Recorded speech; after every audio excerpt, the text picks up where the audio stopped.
Apa perasaan Dila tinggal di Malaysia sebagai seorang bukan warga negara? Apa yang Dila rasa is duduk kat sini sebagai non-citizen is very frustrating sebenarnya. Because first of all, macam ibu cakap tadi, bila pergi sekolah, skim pinjaman buku teks tak dapat. So kita orang kena beli.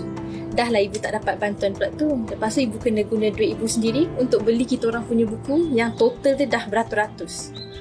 Itulah antara keluhan seorang anak yang mempunyai masalah apabila tiada status kewarganegaraan.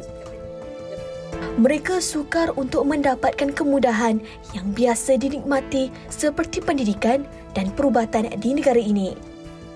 Namun begitu, baru-baru ini kerajaan bersetuju memberikan kewarganegaraan secara automatik melalui kuat kuasa undang-undang kepada anak yang dilahirkan di luar negara oleh ibu warga negara Malaysia yang berkahwin dengan warga asing. Keputusan itu dibuat pada mesyuarat Jemaah Menteri selepas meneliti dan bersetuju dengan cadangan pindaan terhadap Perlembagaan Persekutuan terhadap bahagian 1, Seksyen 1/1/D dan Seksyen 1/1/I dan bahagian 2, Seksyen 1/B dan Seksyen 1/C jadual kedua. Oleh itu, anak yang lahir di luar negara sebelum atau selepas Hari Malaysia yang mana sekurang-kurangnya seorang daripada ibu bapanya adalah warga negara Malaysia berhak mendapat kewarganegaraan melalui kuat kuasa undang-undang menurut Fasal 1, Perkara 14 Perlembagaan Persekutuan. Pindaan yang diumumkan kerajaan ini dilihat sebagai satu perkembangan positif terutama dalam memastikan hak anak yang sah sebagai warga Malaysia dengan mendapat pelbagai keistimewaan yang sepatutnya sebagai rakyat negara ini. Apa pula pandangan orang ramai mengenai perkara ini? It's very good. So they allowed how kewarganegaraan tu jatuh kepada anak tu.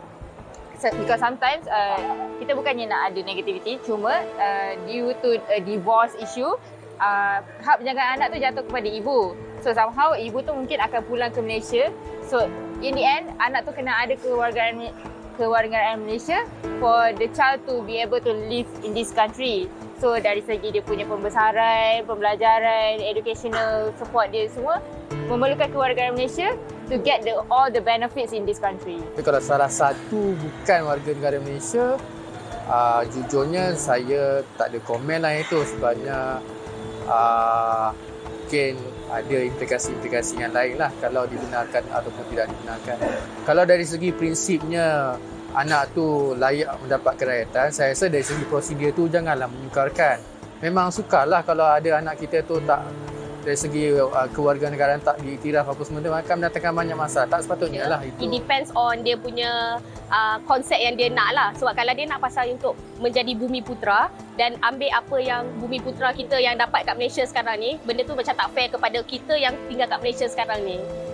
So pada saya dia ada pro and con lah. Tapi kalau mungkin let's say once nanti dia akan settle down kat Malaysia, so untuk dia dapatkan warga negara is better lah. So dia subject to individu. Ada pro and cons. Kalau cons tu mungkin orang kita sendiri rasa tak adil dalam benda tu. Dia dah membesar kat sana, suasana kat sana, life kat sana, tak rasa apa yang kita hadapi, ekonomi kita kat sini semua kan. Tapi dia nak dapatkan kita punya kewarganegaraan. Itu dia punya cons. Tapi dalam dari segi pros pula, mungkin apa yang dia dah belajar kat sana, apa yang dia membesar, cara hidup kat sana, dia boleh bawa ke sini. Bila dia bawa ke sini, mungkin dia boleh kembangkan kita punya knowledge ke semua tu. Itu pun dia boleh jadi punya pros dia lah bila katanya dia datang ke Malaysia dan dapatkan warga negara. So dari segi pandangan saya, tak ada masalah untuk berikan dia kewarganegaraan. Tapi mungkin pandangan masyarakat yang lain jugalah. Selain status kewarganegaraan yang sah, pindaan ini turut mengiktiraf dan melindungi wanita serta menyingkirkan diskriminasi. Melalui keputusan yang dibuat juga, diharap dapat memberi sinar baharu kepada masa depan anak-anak yang terkesan.